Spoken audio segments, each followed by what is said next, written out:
Every sound designer is asked to create some sort of a world in sound. And it's most inspiring when the whole movie essentially requires an original new world of sound.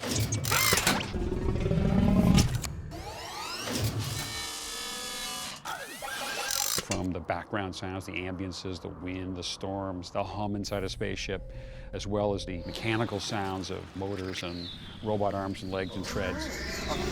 The big thing that's unique about sound design and animation is the fact that you get nothing for free. You don't get on a set and hear the way the environment sounds naturally, or the way somebody walks across a room, or just their voice. Wally. But in this case, because there isn't dialogue that often, it puts all this emphasis on every little squeak, beep, squawk.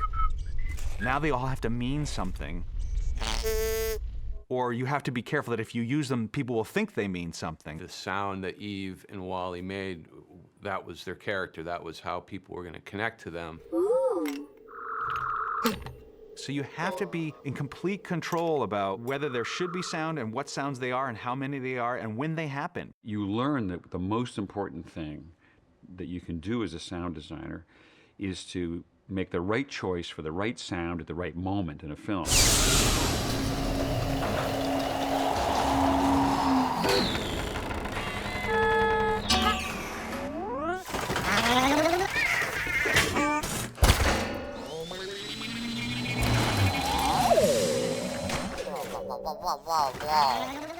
Ben Burtt is an Academy Award-winning sound designer who did his very first work on the first Star Wars movies. And in many ways, he's considered the father of modern sound design. They're these iconic sounds that everybody knows. And you meet Ben, and it's like meeting your 7th grade science teacher. He is your 7th grade science teacher. He is the guy that you're like, can you explain to me how gravity works? And he will sit down and explain it to you in a way that you completely understand it using sound effects. I wanted to create a sound for Eve's laser gun in her arm. And I discovered years ago that if you strike a slinky-like spring with any object, you don't just get a clunk on the pickup mic or a ping, you get a pew. That happens because the high frequencies travel faster than the low frequencies. So if you listen to the sound far away down the wire, the high frequencies get there first, and then the sort of mid frequencies and the low frequencies. So you get, it's a laser gun.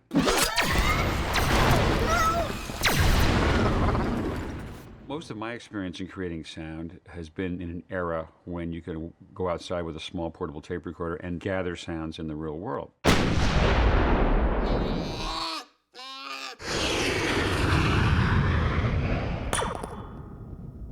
But I've always been fascinated by the roots of sound design for movies, which really goes back to the days when devices were built to create all kinds of sounds. Disney had an artist with them for many, many years named Jimmy MacDonald. And over the years, he and his team built hundreds of props which were used to create sounds in the Disney cartoons.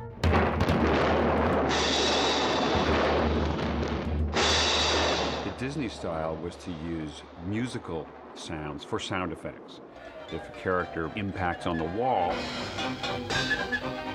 that hit on the wall will probably be a cymbal crash, or maybe it's a funny timpani drum being struck. If somebody zipped across the frame, you might hear a whistle or a flute. And it worked well because those kinds of musical sounds could be controlled in the studio. Recording equipment in the earliest days was very bulky. You couldn't take it outside and go on location to record a train. And so the artists at Disney would simulate the sound right there in the studio.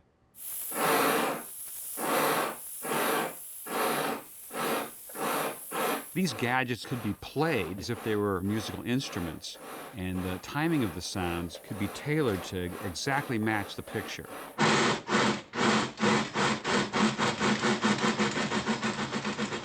This is a rain machine.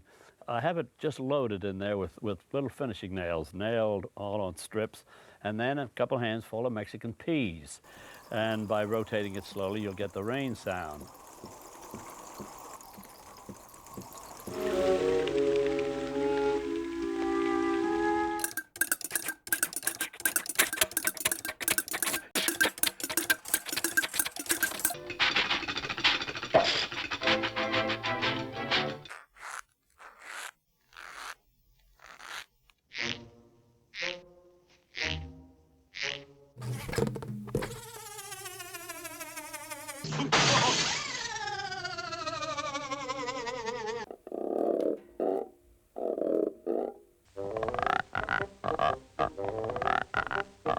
And then get some high-pitched squeaks by getting close.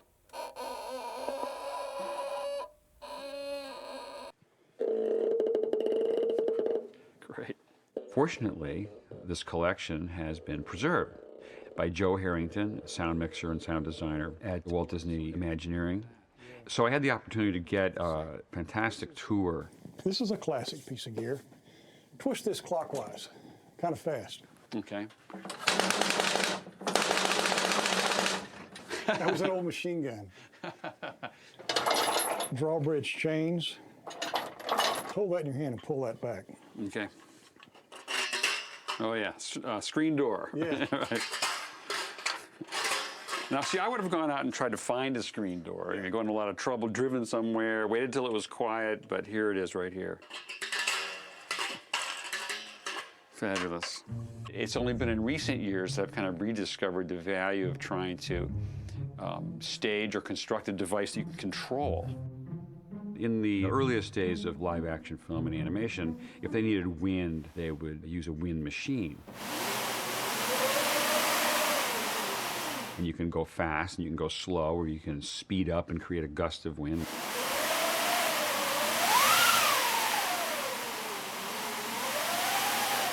A lot of the wind that we hear in movies has been this artificial wind, just canvas being scraped against wood.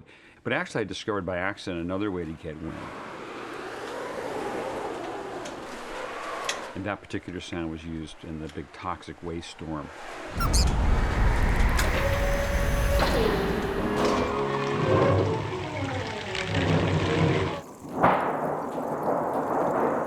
Another classic device is the thunder sheet. It's a piece of sheet metal, and you can get a wonderful low-frequency rumble out of it. The thunder sheet is used a number of places.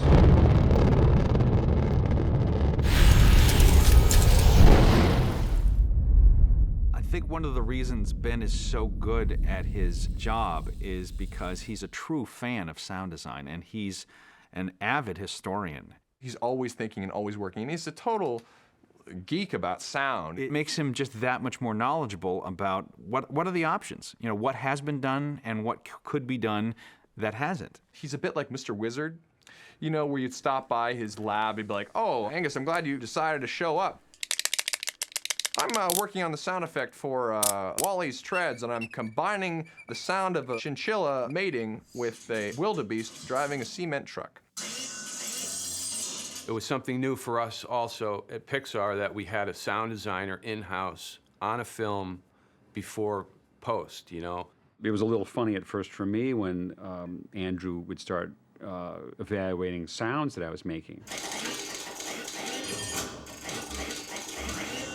He would show up, and 5 or 6 a group would show up, and they'd all sit around, and I'd play one little sound of a door closing, click, and everybody would think about it, and there'd be a discussion. If it was a softer zip line kind of thing, maybe we could get away with keeping it in there.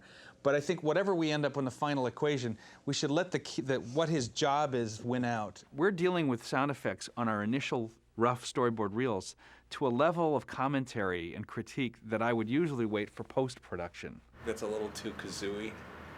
You just want a more sort of almost Eve-like, you know, kind of glow. If that squeak sounds kind of sad and you never meant it to sound sad, it'll throw it that way. So you can't ignore it.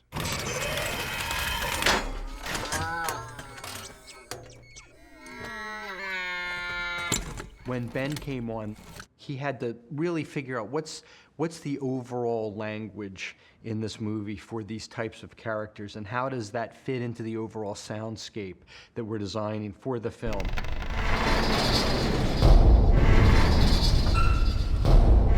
I usually first think, if these objects, places, or robots, or machines really existed, what would they sound like? How would they be powered? What would be the actual physics of how they work? But if I find a sound isn't working within a scene, I'll abandon the science and go with what works emotionally. He's so thoughtful about these things that he creates that really almost wouldn't need a logic, except that the only reason they are great is because they have a whole logic and backstory. It's what makes what he does feel real. It makes you believe it. Wally has a multitude of motors, and he very deliberately picked out different sounds for each of these movements.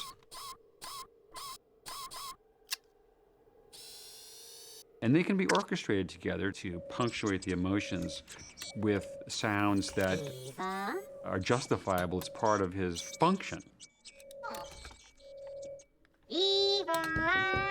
And really, once he came on and started developing the core sound of Wally, we were just like, yes, you know, this is what we were looking for. We've always tried to give Eve kind of very soothing, high-tech, quiet tonalities, almost like little bits of music. And there's a mystery, there's a sense of energy and enchantment with her, but it's kind of a soft kind of background kind of idea with sound, and it's emotional. All of them have an array of sounds that are character-based. The autopilot is filled with bells and whistles and many big motors, and he's multitasking like no other character. So there's always some sense of activity and calculating going on.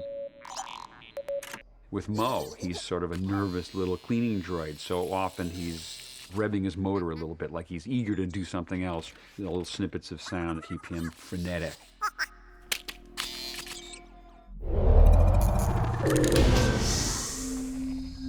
When you use sounds gathered in the outside world, the real world, and you bring them into a science fiction film, you get the credibility of those sounds to sell to the audience the reality of what's really just a very fantastic world.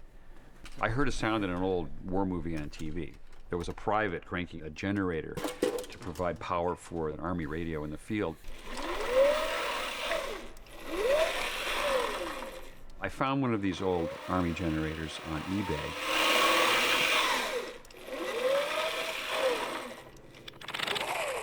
And it's the sound we use for Wally when he has to be quiet in a given scene. He's not going very fast. When Wally gets going at high speed, additional sounds are added to his driving motors. And one of the principal elements comes from a device called the inertia starter, used to start the engine on an old airplane. And it's a classic sound, often used for the Roadrunner speeding up or the Tasmanian Devil spinning in a circle. Creating sound effects is one task, but creating voices is the hardest task for me as a sound designer. Our audience is very sensitive to analyzing voices because we do it all day long, every day. Aha! Ha! Sound effects can function like a voice. Sound effects can be expressive.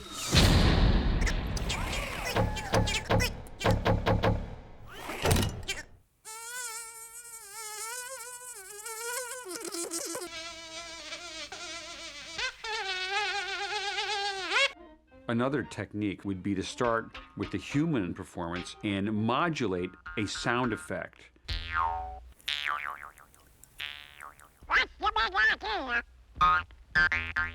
The human performance is driving the shape of the twanging Jew's harp.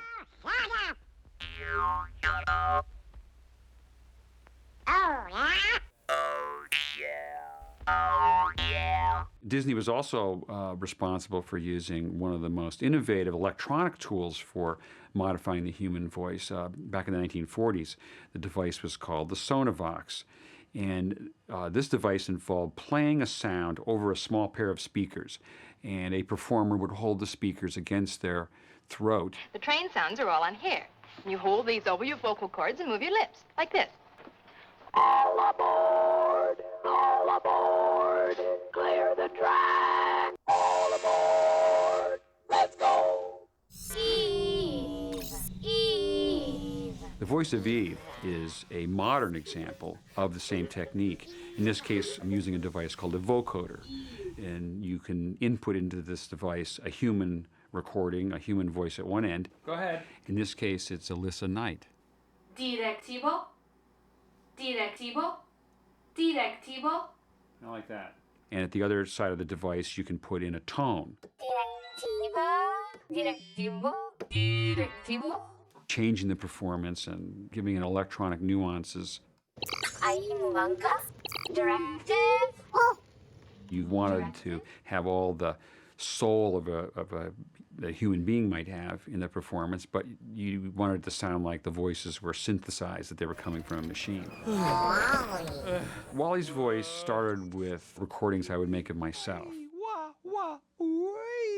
And then it's analyzed and broken up into its component parts within the computer. It changes the volume and pitch of the sound. And the tilt of the pen actually affects the way the sound is resynthesized in the computer. And I can add an additional level of performance to it that way.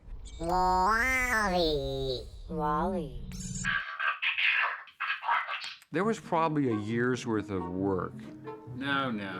Until we really arrived at a set of sounds for the main characters that we felt comfortable with, that we had created a voice.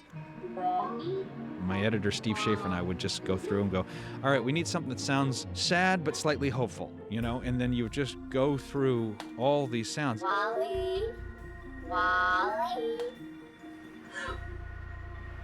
I think the front half might work better. Yeah. The more inventive sounds get, the more they become subjective, and they become sounds in the ears of the beholder. A ray gun, a force field, they're interchangeable. Most of these sounds are just so abstract that the ultimate judgment has to be in the hands of one person, and that is Andrew Stanton. I want to take complete credit for having tracked down Ben Burtt and gotten him to say yes on this film, and that's about where it ends. And then the rest of the credit just goes to him for achieving the goal that I had thrown his way of making me not only believe, but like this whole cast of characters in this world. The end result is a product which involved thousands, maybe tens of thousands of decisions, and certainly thousands of sounds.